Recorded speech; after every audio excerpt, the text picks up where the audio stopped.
मेरा नाम ऋतिका लामा है। मैं सिलीगुड़ी से हूँ। एक्टिंग मेरे जीवन का एक बहुत बड़ा हिस्सा रहा है और मुझे कॉलेज के दिनों से ही एक्टिंग का शौक था। मैं खुशकिस्मत थी कि मुझे कुछ रीजनल फिल्मों में काम करने का मौका मिला और जल्द ही मैंने काठमांडू में काम करना शुरू कर दिया। मैं बहुत ही खुश और उत्साहित थी। मेरे सामने मेरा बेहतरीन करियर था, पर अचानक मेरी तबीयत बिगड़ने लगी और ये मेरे करियर का एक टर्निंग पॉइंट था। मुझे ट्यूबरकुलोसिस डायग्नोस हुआ और वो काफ़ी एडवांस स्टेज पर था। मैं अंदर से कमज़ोर हो गई थी, तो मैं अपने शहर दार्जिलिंग वापस आ गई और मुझे एक हेल्थ सैनिटोरियम में भर्ती कराया गया। मैं बहुत ही डिप्रेस हो गई थी।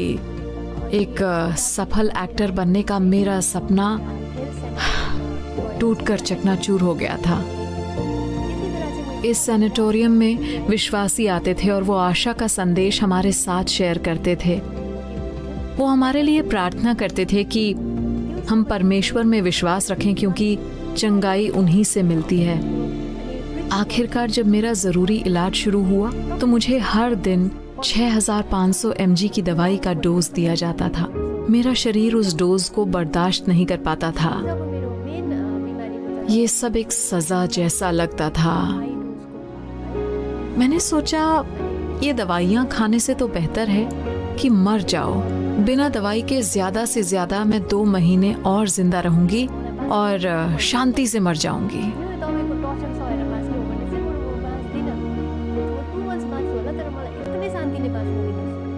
एक दिन मेरे मुंह से खून आने लगा और मैं वो देखकर डर गई।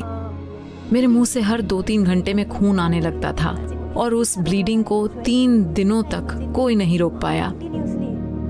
मेरे दोस्त और परिवार वाले मुझे देखने आए और जब मैंने उन्हें रोते हुए देखा तो मैंने सोचा अब मैं मरने वाली हूँ, लेकिन मैं जीना चाहती थी। तभी मुझे याद आया कि किसी ने मुझसे कहा था प्रभु यीशु मसीह में चंगाई है।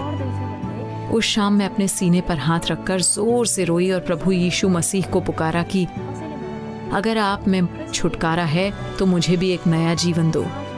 उस दिन से मेरी ब्लीडिंग पूरी तरह से बंद हो गई।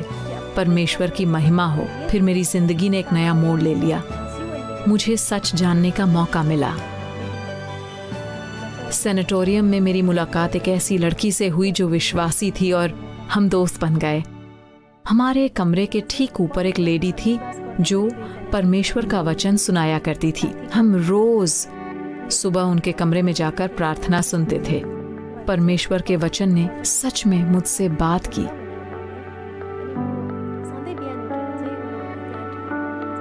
और मैं उसे सुनकर रो पड़ी। वचन में कहा था कि परमेश्वर ने तुम्हें मुझे चुना है। तब से मैं परमेश्वर पर विश्वास करने लगी और मैंने उन्हें स्वीकार कर लिया। प्रभु यीशु मसीह मेरे लिए, मेरे परमेश्वर, मेरे उद्धारकर्ता और खासकर मुझे ठीक करने वाले हैं। धीरे धीरे मेरा शरीर दवा को अडैप्ट करने लगा। मैं ठीक होने लगी थी और दिन ब दिन मैं बेहतर होती जा रही थी। यशायाह 41:10 में कहा है, मत डर क्योंकि मैं तेरे संग हूँ, इधर उधर मत ताक क्योंकि मैं तेरा परमेश्वर हूँ। मैं तुझे दृढ़ करूँगा और तेरी सहायता करूँगा। अपने धर्ममय दाहिने हाथ से मैं तुझे संभाले रखूँगा। सच ये है कि अगर आप अपनी अंतिम सांस में भी प्रभु यीशु मसीह को पुकारेंगे तो वो आपको एक नया जीवन देंगे। मैंने कभी नहीं सोचा था कि मैं दोबारा स्वस्थ हो पाऊंगी। मैं परमेश्वर का धन्यवाद करती हूँ कि आज मैं एक आम पारिवारिक जीवन जी रही हूँ। परमेश्वर ने मुझे मेरी बीमारी से छुड़ाया। उसने मुझे एक नया जीवन दिया है और मुझे मेरी परेशानियों से मुक्त किया।